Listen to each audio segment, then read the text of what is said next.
Thank you for tuning in to this episode of the Oswego Alumni Podcast. The views and opinions expressed in this episode are those of the guests and do not necessarily reflect the views of the Oswego Alumni Association, SUNY Oswego, or any of its officials.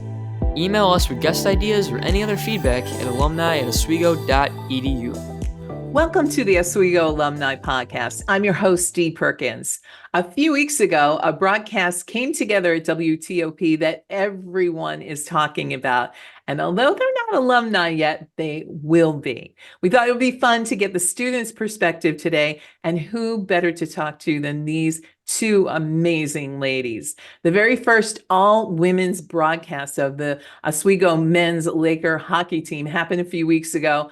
And not only did this team put together an amazing group of 21 students who put the broadcast on the air and got to celebrate the program's 1,000th victory, but they also reached out to alumni who peppered the broadcast with video messages of congratulations. I am so excited to talk to these two ladies, Natalie Barden and Jolie Santiago. They are class of 2024. Thanks for joining me. Thanks so much for having us. It's so great. There was so much excitement about this game. And I recently read an article that said the sports director, who I imagine is a guy, put this on the board back in November. Natalie, Jolie, who wants to tell me the story of this? Go ahead, Jolie. Yeah. So what happened was it was our fall 2023 general interest meeting. We wanted new students to know about WTOP, and our sports director, Jacob Bradley, had the all-women's broadcast date set and there all on the board for everybody to see. And it was kind of like an announcement almost, because he didn't really tell anybody. It was just that it was going to happen. And we saw it, Natalie and I, and we decided that we were going to take initiative and go for it. Did Jacob come up with the idea? How did this come? It's not something that's done yearly, is it? No, not at all. No, it was, I think, more of like, he knows that there's a lot of ladies that are involved in sports at WTOP. He's seen them come and go, but he wants it to be like a consistent thing. And he wanted it to see one broadcast specifically with all of us. And with that, he said, just, it's for you guys to handle. I just want it to happen. So it was pretty cool in that sense. So who got the other one? And so Jolie, I'll throw this to you one more time. Did you contact Natalie and say, hey, guess what? I just signed us up for this? Or, how did the next part work? Yeah, so Natalie and I know that I saw it and I took a picture. I remember my standpoint was like, oh my gosh, this is so cool. And so I saw Natalie one day in the office. She was sitting down. I don't know why I remember this, but she was sitting down and I'm just like standing over her. I'm like, girl, I can't wait to work on this broadcast. Like, we're going to do this. And it was just like that kind of conversation. She's like, yeah, I can't wait. And then we waited a couple months and December rolled around and I was like, we should start working on that broadcast. Like, let's see what we can do. And so I reached out to Brittany Karen. She's a alum in Oswego and WTOP. She's huge in like sports producing. She's an ESPN producer right now. So I was like, I need to reach out to her and see what she knows and kind of pick her brain. And I told Natalie, like, this is a meeting that you're definitely going to want to come to. Like, if we're going to learn, we're going to learn from the best. So, and that was kind of the start of it. I have a picture. Actually, I was wearing this sweater. I don't know why I remember these things, but I was wearing this sweater and I took a picture with Brittany Cairns and Natalie, and it was on Zoom like this. It was really cute. So yeah.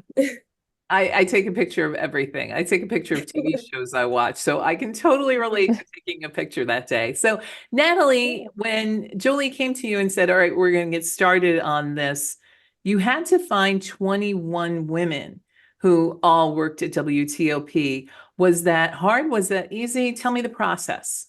Yeah, so I felt pretty confident that we had the numbers. It was more like, getting them all involved and then making them fit in the right positions where, they would thrive and it would be the best for the broadcast overall. So the way we kind of went about that, beginning of December, when Jolie and I really got going on this, we decided before we left for winter break, we wanted to have like a pretty good idea, like a good baseline of women who wanted to be involved. So we sent out a Google form basically saying, if you're interested, fill this out and then select which positions you'd be interested in doing, what you've done before, just so we could kind of gauge where everyone was at and how many people we had. I think we had about 18, 19 responses to that.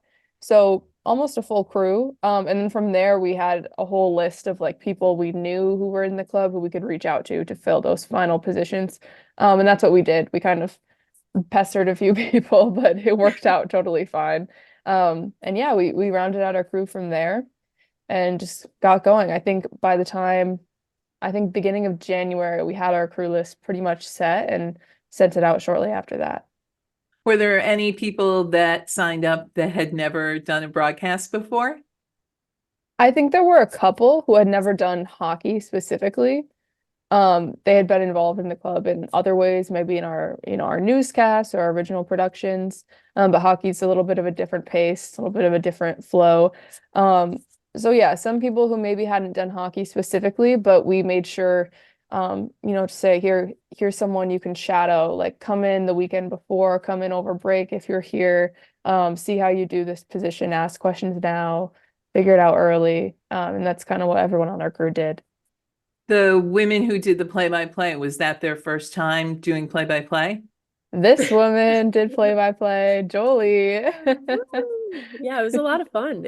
That wasn't my first time, but it definitely was one of the first. It was my third or fourth time doing it, so not that many under my belt, but it was definitely something that I set my eyes on pretty early. Like I was like, Natalie, do you think I could do play-by-play? Like, you think that's cool? And she's like, yes, like you're doing it. And I'm like, okay, cool. So I'm gonna do play-by-play. It was kind of like that, you just I had to take initiative in that sense, because I think that when it came down to it, I wanted to put myself in a spot that I wanted to challenge a spot where I can challenge myself. And yes, I could challenge myself in the control room, and I can challenge myself as a host or analyst. That's really awesome. But I think it would have been a really big opportunity for me to try play-by-play. And I was like, let me go for it. It doesn't hurt. And I'm tired of saying no to things. We have to start saying yes and be confident in ourselves. Like Natalie's always told me, she's like, be confident. And I'm like, yeah, you're right, girl.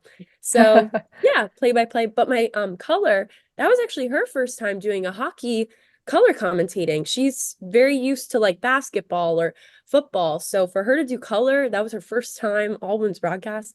I mean, so much applause to her. I can't imagine Fantastic. what that must have been like. Jolie, it's 3 on-air women all together, and they have to find their groove for the very first time in a major broadcast. So do you feel like you accomplished that? Yeah, I think I definitely accomplished that. It was a lot when I soaked it in for a second, like, oh my gosh, there's gonna be so many people watching. We've promoted the heck out of this. Like, it's gonna be a lot of eyes on us, from the host, from the analyst, to the box, to the sideline reporters. There was gonna be a lot of ladies on that talent that were gonna have their moment, and it was really exciting for all of us. And I think we all accomplished it for sure. Natalie, how did you challenge yourself in the broadcast? Yeah, so I was the co-producer with Jolie, and then in broadcast, I was producing and coordinating kind of the whole operation. So for me, I'm very much used to producing newscasts. I'm the news director at WTOP. And then when I'm not here, I'm a news producer at the NBC affiliate in Albany. So I was very excited to bring that experience with me that I have professionally and with WTOP to hockey, because the skills are the same, but it's definitely applying it in a different way.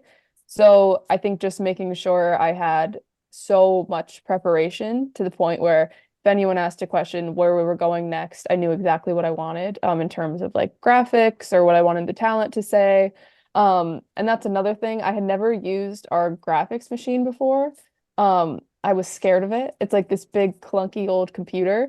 And I learned it for this. I made all the graphics for the broadcast because I wanted to make sure they were like exactly, the exact content that I wanted, the exact look and feel of the broadcast. So that took me several hours.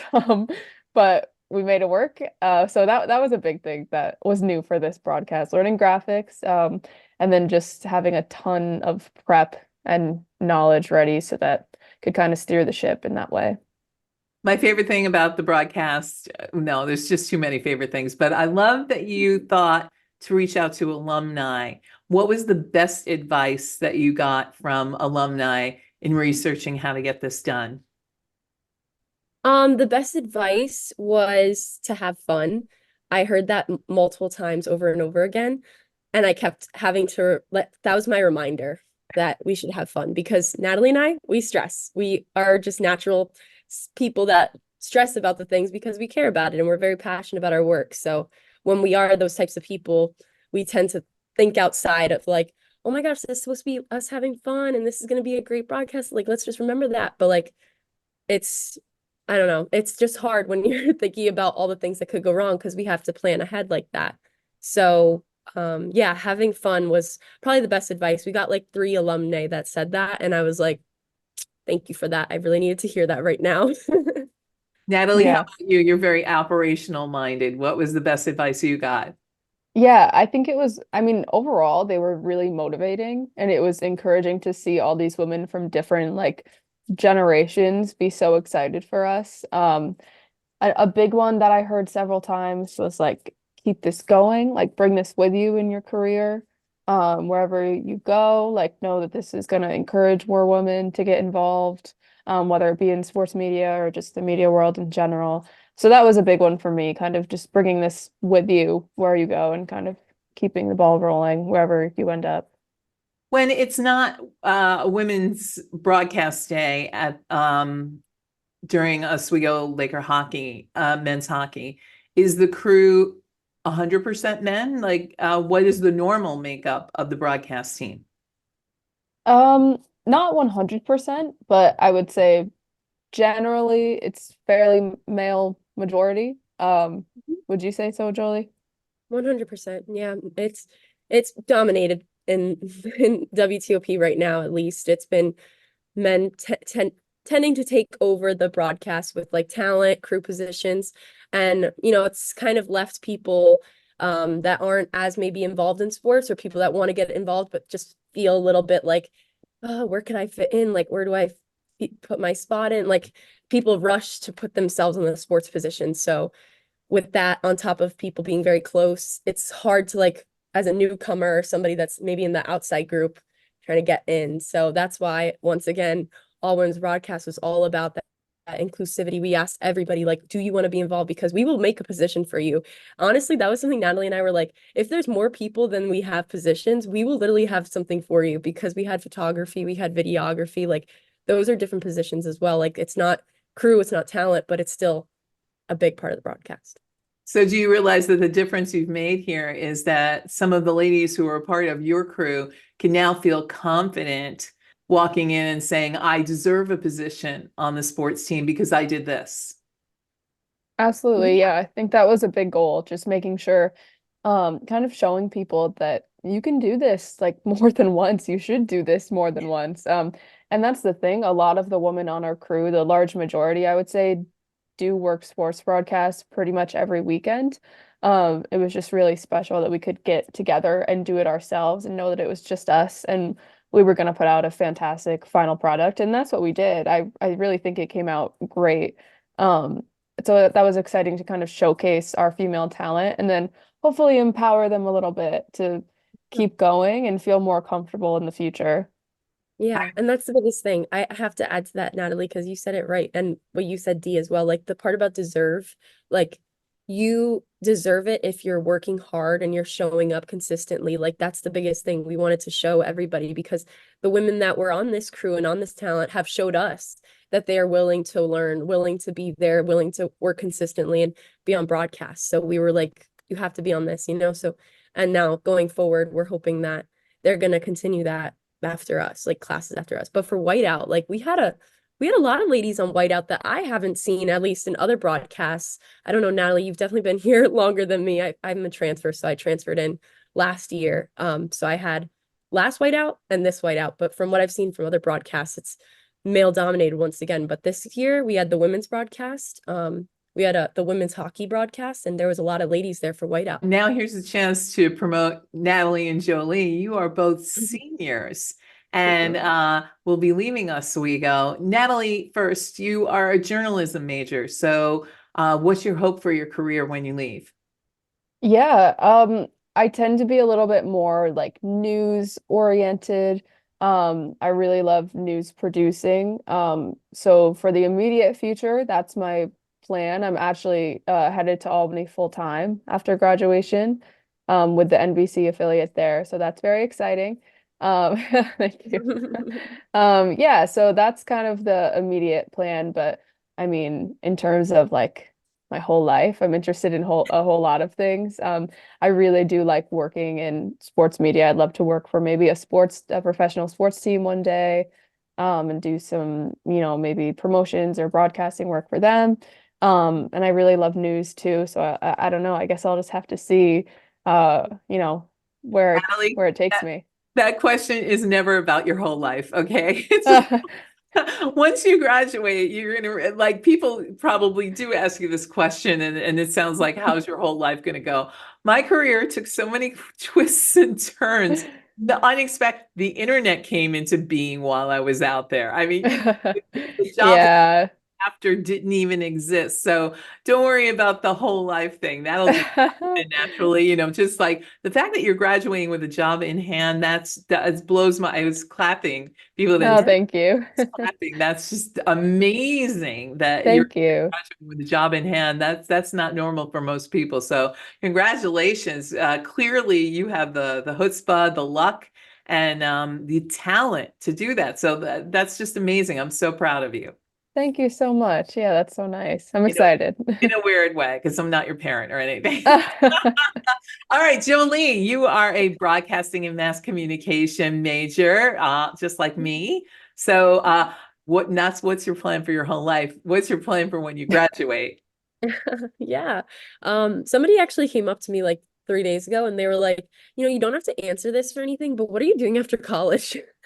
And I thought that was like the funniest and nicest way to like approach somebody because I know a lot of people are like scared about after college. I'm not too scared and I don't have anything lined up right now, but it's not like that I'm scared. It's more that I'm really excited for the future. Like there's so many opportunities or so many like paths that I could take that's what I guess keeps me excited. So I am not too sure what I'm doing after college, but right now I'm interning at WWNY. It's 7 News in Watertown. It's a really nice organization. I really enjoy working with them so far.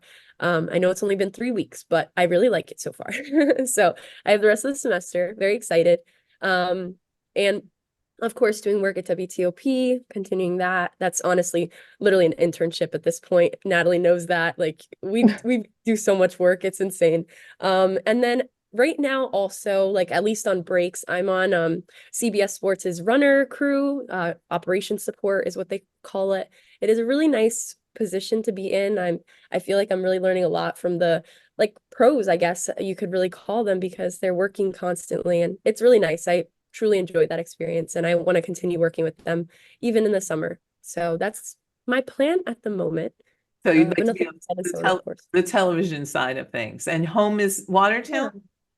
Home is actually in downstate New York. It's Rockland County. So I live in New City, New York specifically.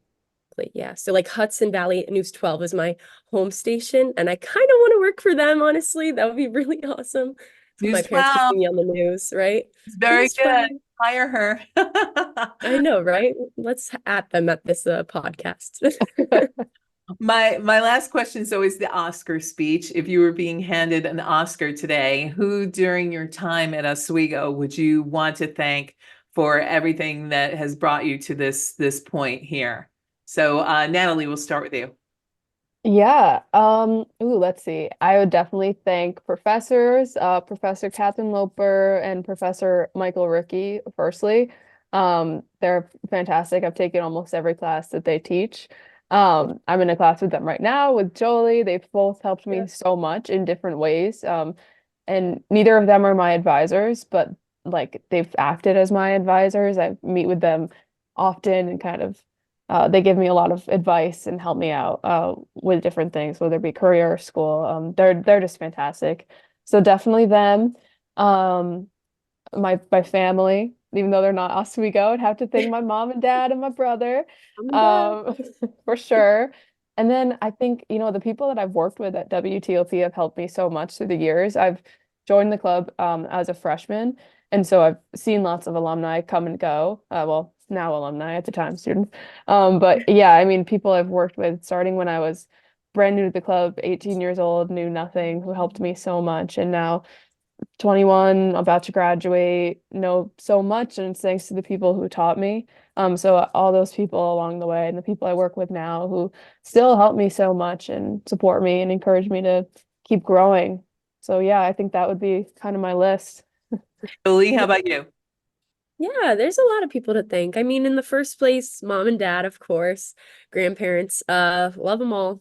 Love my whole family. I have to say though, the reason I came to Oswego, long story, I won't give it to you, but Tim Neckritz in communications, he really got me here, connecting with my SUNY Rockland family over there. So making that connection, and they really were talking about Oswego and really hyping it up and telling me I should come here. So in the first place, if it wasn't for them, I don't think I really would be here. So it's really nice to see that, looking back in the past, like I'm thankful for them. Other than that, WTOP family. I love them all. I love Natalie. Natalie and I have the same birthday, and I'll remember that forever because we're Leos, and it's just great. And yeah, just honestly, professors. Our professors have been so great at SUNY Oswego. I love Professor Ricky. I love Professor Loper, Professor Cleveland. I know I'm missing like a bunch right now, but they know who they are. Professor Fogel. Yeah, everybody, because they've taught us a lot, and the things that they have taught us, we are literally going to take with us, and we won't really even notice it until we're in those positions. Like at Watertown, I've noticed everything that they're teaching me is stuff Ricky has said in class or said as we were out in the field. And I'm like, whoa, I didn't realize how much he taught me. So it's really awesome that we have great professors like this, and they give us great opportunities. So I'm very grateful for everybody, and especially the women on that all women's broadcast. Well, this has been a nonstop smile fest for me. I want you to know, as an alumnus of the School of Communication, that your alumni are so proud of you for pulling off this broadcast. And we are also excited to see what you guys come up with in the future. And, as you know, the WTOP Alumni Network is strong, very strong. So you can always reach out to any alumni when you run into trouble, because we are absolutely there to help.